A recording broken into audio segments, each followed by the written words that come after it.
Selamat malam teman-teman bisnis mikro. Jumpa lagi dengan saya Alex di Bisnis Mikro. Pada malam hari ini saya akan membahas mengenai pembukaan kolektibilitas bagi nasabah yang telah mengajukan penangguhan dan telah melewati masa waktu penangguhan. Oke, sebelum kita ke sana jangan lupa like and subscribe channel ini. Jadi teman-teman bisnis mikro, pada masa COVID-19 itu pemerintah telah mengeluarkan edaran untuk penangguhan pinjaman yang ada di bank. Nah, dalam artian ini penangguhan kewajiban pokok, tapi tidak mengurangi untuk membayar kewajiban bunga. Jadi namanya itu restrukturisasi. Nah, restrukturisasi ini dibagi 4 kalau saya nggak salah ya. Yang pertama itu pembayaran pokok dan bunga. Yang kedua pembayaran bunga ya, bunga. Yang ketiga itu tidak membayar pokok plus bunga. Oh ya, ada 3 berarti ya, 3 kalau saya tidak salah. Nah, bagi yang sudah meminta penangguhan, jadi itu diwajibkan harus membayar ya teman-teman ya, diwajibkan harus membayar. Nah, itu kalau nggak salah 3 bulan ya teman-teman, 3 bulan setelah pengajuan penangguhan dan telah dilakukan, maka wajib dibuka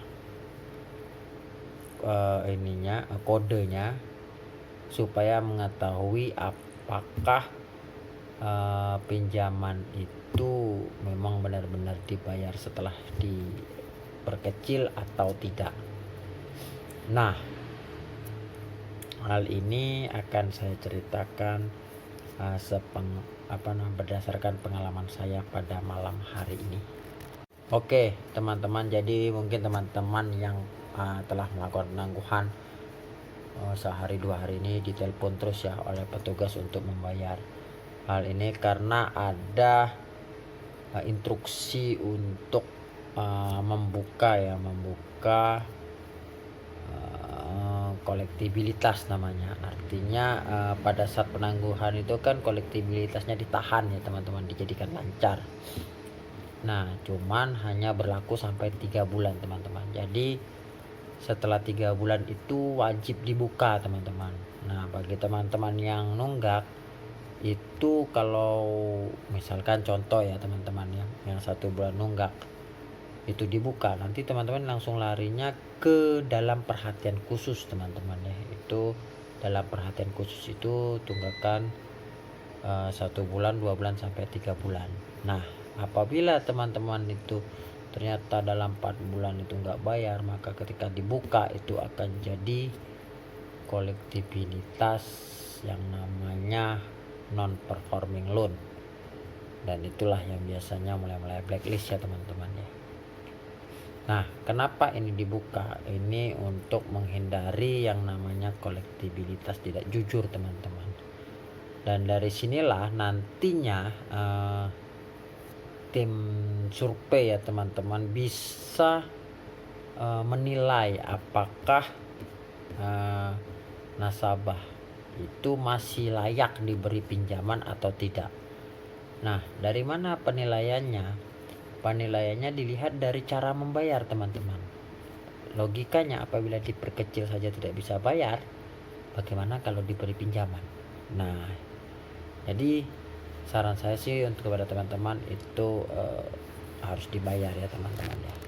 Nah, cara keduanya teman-teman, apabila kolektibilitas itu sudah dibuka, teman-teman bisa mengajukan kembali teman-teman. Cuman mekanismenya itu kalau teman-teman itu awalnya pengajuan perkecil angsurannya itu pembayaran pokok plus bunga, maka di level kedua itu bisa hanya bunga saja ya teman-temannya pembayarannya.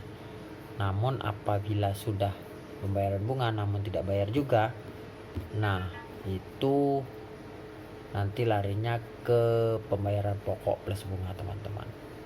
Nah jadi ketika diberlakukan kembali, dibuat ulang kembali, maka kolektibilitasnya ditahan lagi selama 3 bulan teman-teman ya, dihitung dari bulan pada saat teman-teman mendaftar. Nah itu gunanya ya untuk menjaga nama baik teman-teman sendiri ya. Jadi teman-teman, saran saya apabila teman-teman itu telah memperkecil angsuran, yang pertama adalah bayar angsuran tersebut supaya kolektibilitasnya dibuka, nama teman-teman lancar ya. Yang kedua, apabila memang teman-teman waktu itu diperkecilnya pokok plus bunga, teman-teman ajukan lagi untuk pembayaran bunga. Yang penting usahanya ada ya teman-teman, dan teman-teman memiliki kemampuan bayar. Nah yang ketiga, jangan sampai tunggakan teman-teman bulanan itu pada saat diperkecil itu istilahnya nggak bayar ya teman-teman, karena itu nanti akan beresiko ke depan, yaitu saat teman-teman nanti akan meminjam kembali, karena untuk meminjam kembali tidak ada alasan COVID ya teman-teman ya. Jadi itulah kenapa teman-teman ditelepon khususnya yang diperkecil angsuran. Oke, demikian teman-teman informasi dari saya.